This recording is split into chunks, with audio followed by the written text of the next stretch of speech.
Hello, je vous retrouve aujourd'hui pour le début d'un petit vlog donc qui commence vendredi soir. Mais ce sera peut-être un petit vlog de la semaine qui finira peut-être que dimanche, mais ça va bien commencer par quelque part. Donc je voulais vous dire, il y a mon chat qui joue, je voulais vous dire les 3 livres, oui 3 livres, que je suis en train de lire, enfin je dis 3 mais en fait j'en ai fini un tout à l'heure, donc j'ai fini Le Petit Prince. Bon, c'est un livre que j'ai déjà lu, hein, soyons honnêtes. C'est un livre que j'ai déjà lu plein de fois. Mais si vous ne l'avez jamais lu, déjà, je vous le conseille vraiment beaucoup. Et c'est un livre qu'on peut relire à n'importe quel moment de notre vie. Et je pense qu'on le verra toujours d'une façon un peu différente, en fait. Euh, on verra d'autres choses qu'on n'avait pas vues avant. Il y a beaucoup de philosophie dedans. D'ailleurs, j'ai un livre que j'ai acheté qui s'appelle, je crois, La philosophie du petit prince, pour creuser un peu ce point-là. Donc, je pense que j'en reparlerai. Je sais pas, je vais quand même vous lire la quatrième de couverture. Le premier soir, je me suis donc endormie sur le sable à mille miles de toute terre habitée. J'étais bien plus isolée qu'un naufragé sur un radeau au milieu de l'océan. Alors vous imaginez ma surprise au lever du jour, quand une drôle de petite voix m'a réveillée, elle disait « S'il vous plaît, dessine-moi un mouton ». Franchement, c'était génial. Et ce qu'on a fait aussi, c'est que on l'a lu en lecture commune avec mon copain. Donc on s'est dit que tous les jours, on allait lire 5 chapitres et on allait en discuter juste après. Donc c'était vraiment sympa de dire les phrases qui nous avaient marquées, ce qu'on avait aimé, ce qu'on avait bon moins aimé, c'était pas trop le cas, mais c'est la deuxième lecture commune qu'on fait. Et là, on va en lire une autre, on va lire un Freda McFadden qui s'appelle The Teacher, mais je pense que je vous en parlerai du coup demain quand on commencera. Donc là, j'ai 2 livres en parallèle. Donc le premier, c'est L'homme de Constantinople, qui est basé sur une histoire vraie. Je vous lis la quatrième. Il a régné sans rival sur les champs de pétrole, puis sur le marché de l'art. Qu'est-ce qui fait courir Calouste Gulbenkian? Comment ce jeune Arménien, né sans un sou en poche dans un empire ottoman à bout de souffle, a-t-il pu devenir l'homme le plus riche du monde, faiseur et défaiseur de rois, et le plus grand collectionneur de son temps? Le mystère de sa fulgurante ascension, c'est sur son lit de mort qu'il le souffle à son fils. Cette question qu'il a poursuivie toute sa vie et qu'il pose une dernière fois, qu'est-ce que la beauté? C'est vraiment très très sympa. Par contre, ce qui est assez bizarre, c'est que là, dans la quatrième, on parle de Calouste, donc c'est Gulbenkian, et en fait, dans le livre, c'est Calouste, et c'est pas du tout Gulbenkian, le nom de famille, Sarkisian, Calouste Sarkisian. J'étais un peu étonnée parce que je me suis dit, bah mince, je lis un truc derrière et bah, je suis pas ces personnages-là. En fait, Calouste Gulbenkian, c'est la vraie personne sur laquelle J.R. Dos Santos s'est inspiré. Et donc, dans le livre, il s'appelle Calouste Sarkisian. Je ne sais pas pourquoi ils ont fait ça. Ils auraient pu le dire clairement parce que ça m'a un tout petit peu perturbée. Et voilà, donc là je suis à la page 230, j'avance bien. Je lis surtout en audio sur Nextory parce que je trouve que enfin, le narrateur est super intéressant. J'aime bien les mimiques et les voix qu'il fait, donc je suis partie sur l'audio en parallèle. Le dernier, c'est Les ombres de nos âmes. Donc, c'est de la romantaisie, le premier tome, Le premier sorcier. Je vous lis la quatrième. Astoria n'a jamais eu aucun contrôle sur sa vie. Son futur est tracé, son mariage arrangé, scellé. Condamnée à épouser un homme qu'elle n'aime pas, Astoria est submergée par une rage dévastatrice et un besoin vital de libérer ses pouvoirs. Mais c'est impossible. Dans l'empire de Midlands, les hommes sont aux commandes et les gouverneurs dirigent et tirent les ficelles pour atteindre leurs ambitions politiques. Les femmes n'ont pas voix au chapitre et doivent restreindre leur utilisation de la magie. Enfin, c'était le cas, jusqu'à ce qu'elles fassent un pacte avec lui. Cet homme, ou plutôt cette ombre ténébreuse sortie du puits. Si ses traits sont invisibles, sa voix grave a le don d'apaiser l'âme d'Astoria. Malgré son arrogance exaspérante, il semble savoir beaucoup sur la manière de faire tomber les gouverneurs. Afin de prendre sa revanche sur cette société inégalitaire et pourrie jusqu'à la moelle, Astoria va devoir lui faire confiance, quitte à ce que cela se retourne contre elle et l'expose à des dangers bien plus mortels. Alors déjà, c'est un très gros bébé parce que ce premier tome fait 912 pages. Donc un très très gros bébé, je suis à 74%. La Kobo me dit qu'il me reste encore 3 heures. C'est vraiment très très sympa, donc c'est une romantaisie. On suit donc du coup deux jumelles, Astoria et Victoria, et elles ont une envie, enfin surtout Astoria, elle a une envie de revanche sur ce monde très patriarcal qu'elle n'aime pas. Il y a des trigger warnings auxquels il faut faire attention qui sont inscrits dès le début du livre, donc n'hésitez pas à le feuilleter ou même de lire l'échantillon pour être sûr que les trigger warnings ne vont pas vous déranger. L'histoire est vraiment très très sympa. Le world, donc tout le monde qu'il y a, il est vraiment très poussé. Ce qui se passe à nos héroïnes, donc Astoria et Victoria, c'est vraiment sympa. On a des points de vue différents pour presque tous les chapitres. Donc on va suivre une fois Astoria, une fois Victoria, une fois d'autres personnages qu'on va rencontrer pendant l'histoire. Donc c'est très intéressant d'avoir leur point de vue différent du coup sur l'histoire. Vraiment, vraiment très très très bien fait, très bien écrit. Et je suis vraiment très surprise. Je me demande si l'autrice n'est pas française. C'est pas écrit, c'est pas écrit sur Amazon, mais du coup, j'ai acheté le tome 1 parce qu'il était en promotion sur Kobo. Il y a le tome 2 que j'ai aussi acheté et le tome 3 sort en janvier. J'ose espérer que c'est une trilogie parce que j'ai déjà beaucoup de séries en parallèle. Voilà, voilà. Je vais m'arrêter là pour cette fois et je pense que je vous dis à demain. Monsieur a un plaid pour lui, mais il se met à côté, évidemment.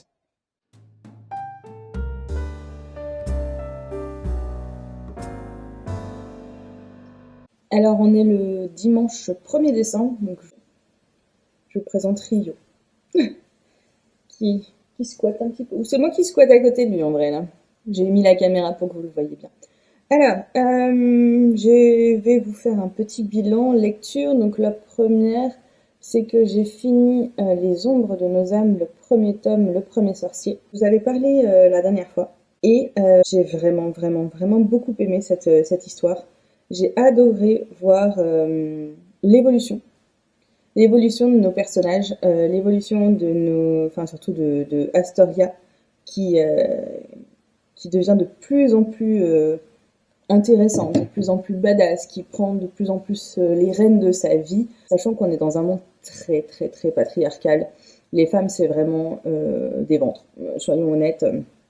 On est face à une société qui a des élus, qui ont des pouvoirs, qui aiment bien se marier entre eux, donc vous avez une petite consanguinité au bout d'un moment. Ils sont tous un peu cons, en fait, un peu teubés, je pense, au bout d'un moment. Mais donc les élus qui se marient entre eux pour se reproduire et pour garder la magie, parce qu'au fur et à mesure, la magie est de moins en moins forte, comme si elle était diluée. Et en face, on a des anodins qui n'ont pas de magie et qui sont traités comme des moins que rien. On a une rébellion autour des anodins qui est expliquée. On a Astoria et Victoria qui sont les jumelles et qui sont élues, hein. Mais malgré le fait qu'elles soient dans un monde, enfin dans un environnement plus aisé, etc., il n'empêche qu'on ne les prend que pour des ventres. Alors du coup, c'est pas l'idéal, quoi. Et j'ai vraiment adoré l'évolution. Je ne sais pas comment expliquer ça, mais j'adore la romantaisie. J'aime bien quand il y a du slow burn, mais j'aime pas trop le smut en fait. J'aime pas trop quand c'est spicy. J'ai du mal à me dire c'est crédible. Et donc là, il y en a quand même pas mal, plus que Force Wing si vous l'avez lu. Ce genre de scène, j'ai limite, je les lis en diagonale moi, mais elles étaient quand même bien écrites, j'avais l'impression.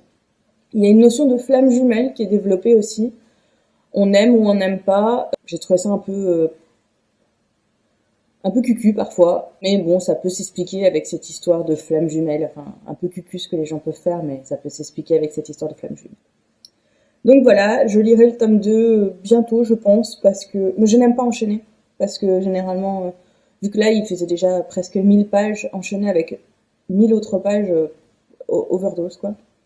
Mais je le lirai en décembre, je pense. Fin janvier, il y a le tome 3 qui sort. Non, alors je lis toujours 50 livres en parallèle, c'est la vie que j'ai choisie. Le deuxième livre que je lis énormément sur ma Kobo, hein, comme vous pourrez le constater. Le deuxième livre que je lis, c'est The Teacher, d'Ada McFadden. Donc, c'est un livre que je lis avec mon chéri. Depuis un mois maintenant, un mois et demi, avec mon copain, on s'est dit qu'on allait lire ensemble en lecture commune des livres. Donc, un livre, c'est moi qui choisis, un livre, c'est lui.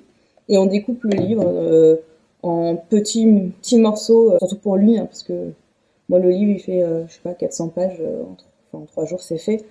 Mais là, on va le lire en 15 jours. Alors, c'est intéressant parce que là, on est sur un thriller. Les thrillers de Freida McFadden, je sais pas si vous connaissez, mais c'est très, très, très, très, très, très addictif.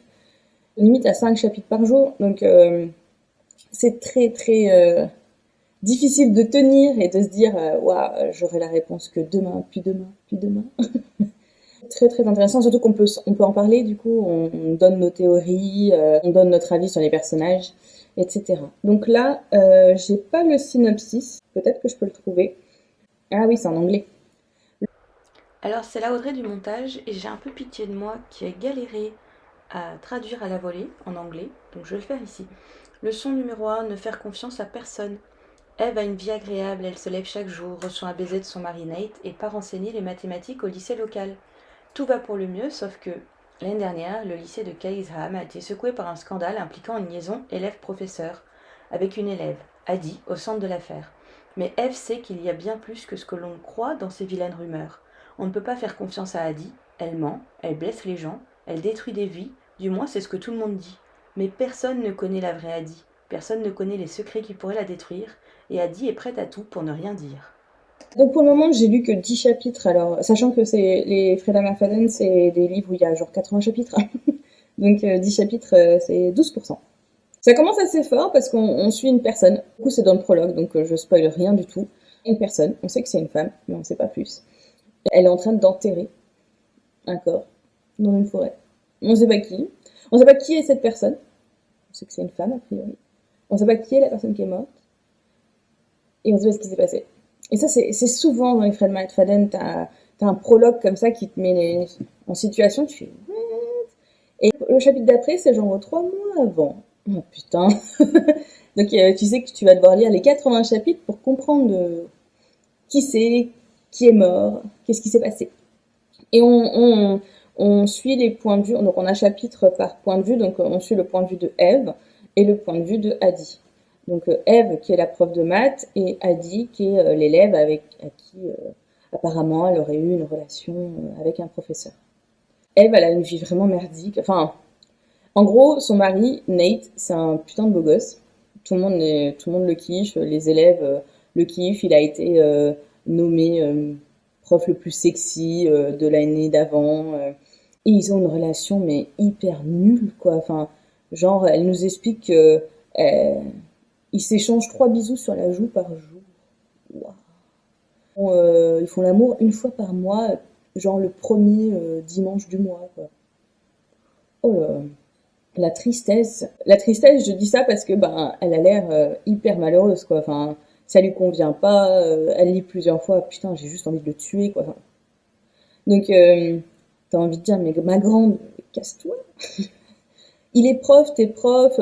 T'avais l'habitude d'avoir un salaire, enfin un train de vie mirobolant et qu'en le quittant, ça allait être compliqué ou qu'il y avait des enfants en jeu ou quoi. Non, non. Donc et elle, apparemment, elle est pas particulièrement jolie. Et tout le monde se dit, tout le monde se demande qu'est-ce qu'il fout, qu'est-ce que Nate fait avec, quoi. Et on se le demande aussi d'ailleurs, qu'est-ce qui fait qu'il veut être avec elle, surtout le degré d'intimité qu'il peut lui montrer, quoi. Et elle dit, on sait rien de ce qui s'est passé l'année d'avant, on sait qu'il y a eu un scandale, on sait qu'il y a eu un scandale entre elle et un prof, on a le nom du prof assez rapidement, mais elle dit que c'est faux, qu'il ne s'est rien passé, mais tout le monde le croit. Et le prof a été viré. Enfin, c'est un peu la paria, du coup, personne ne lui parle et compagnie. Donc on a un peu d'empathie pour cette jeune fille, hein, clairement. Mais, je sais pas. C'est louche. Comme d'habitude. Dans les Freida McFadden, c'est toujours comme ça. On se pose un milliard de questions. Elle met des indices, des petits cailloux. On se dit, waouh, je suis tellement intelligent, j'ai trouvé les cailloux. je pars par là, et alors en fait, c'est par là qu'il fallait aller. Elle est vraiment très très forte pour nous la mettre à l'envers. J'ai commencé un autre livre parce que j'adore lire des thrillers, et j'avoue que lire un thriller en 15 jours, c'est sympa, mais ça me suffit. Enfin, faut que je lise autre chose. Donc je lis Dreambound par Dan Frey. Oh putain, est-ce que je vais vous faire l'affront? Bon, c'est encore Audrey du montage qui a encore pitié de moi, donc c'est parti. Lorsque la fille de Byron Kidd, âgée de 12 ans, disparaît, le seul indice est une note affirmant qu'elle est partie explorer le monde caché, un pays magique tiré d'une série de romans populaires. Elle n'est pas la seule enfant à avoir cherché ce royaume imaginaire ces dernières années, et Byron, un journaliste cynique et dur à cuire, est déterminé à découvrir où se trouvent des douzaines d'enfants disparus. Byron obtient une interview très médiatisée d'Annabel Tobin, l'auteur excentrique des livres, et se rend dans sa maison des collines d'Hollywood. Mais la vérité que Byron découvre est plus fantastique qu'il n'aurait jamais pu l'imaginer. À suivre ce père. Donc c'est encore en anglais, hein. Je lis de temps en temps en anglais. Là je lis, ça fait le deuxième livre que je lis en parallèle en anglais. Pourquoi je l'ai choisi? C'est parce que c'est un livre avec, on appelle ça mixed media. Donc je sais pas si vous connaissez. Mixed media, c'est que, en fait, on va pas avoir un roman. Là, j'ai pas un roman, en fait. Je suis le père qui fait une enquête, et pour le suivre, je lis des emails qu'il envoie à son ex-femme, par exemple, les articles de journaux qu'il va lire, les posts Reddit qu'il va poster, ce genre de choses. On suit l'enquête. Je sais pas si je peux vous montrer. Non, là, par exemple, là, je suis dans l'extrait de son journal intime, en fait. Donc, on n'a pas un roman où, à la première personne, ça va, c'est encore plus loin. Enfin, je sais pas si on est plus proche ou plus loin, finalement, parce que on ne voit ça qu'à travers les échanges qu'il peut avoir avec d'autres personnes, ou le journal intime, etc. C'est le genre de livre que j'aime beaucoup, c'est pas le premier que je lis. Je suis vraiment à fond dedans, donc j'ai lu 10% juste ce matin. Parce que je me suis réveillée à 6 heures, et mon copain s'est levé à 8 heures et quelques, donc ça m'a fait 2 heures de lecture, c'était pas mal. C'est vraiment très intéressant, on se demande ce qui se passe, pourquoi ces gamins disparaissent. En fait, c'est le livre, la série de livres s'appelle Fairy Tales, donc contes de fées, tout simplement. On se demande qu'est-ce qu'il y a dans cette saga pour que les enfants aient envie de partir, en fait. Et enfin, le dernier que je lis est le tome 2 de Keleana. Donc là, on est sur de la romantésie, hein. J'avais lu que le tome 1 j'avais vu que le tome 1 et le tome 2 étaient les moins bien notés, un peu plus young adulte, et qu'à partir du 3, ça devenait de plus en plus intéressant. Donc, on va voir. Pour le moment, je suis aussi à 10%. Donc oui, vous pouvez voir, j'aime bien changer. À bientôt.